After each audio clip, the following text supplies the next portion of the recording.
বন্ধ করে দেখো বুড়ি, তোমার মা ওই আগুনের দিকে চেয়েছে, মনে মনে ওই প্রার্থনাই করছে, আল্লাহ তোমার কাছে যদি বিনিময় লাগে তাহলে এই আগুনে তুমি আমাকে পোড়াও, কিন্তু কিন্তু আমার সন্তানের তুমি ভালো করো।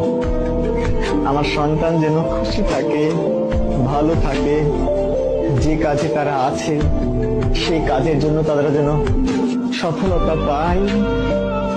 আর তুমি তুমি কি করছো? তুমি এখানে এসে খুবই আরামে আরামে দিন পার করছো তো?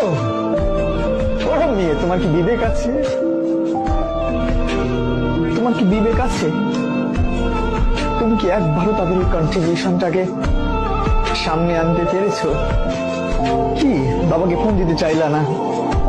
বাবার হার্ট অ্যাটাক করবে, ওই অনুভূতি তো আছে যে তোমার নিউজ, খারাপ নিউজ পেলে বাবা হার্ট অ্যাটাক করতে পারে। তাহলে কতটা যন্ত্র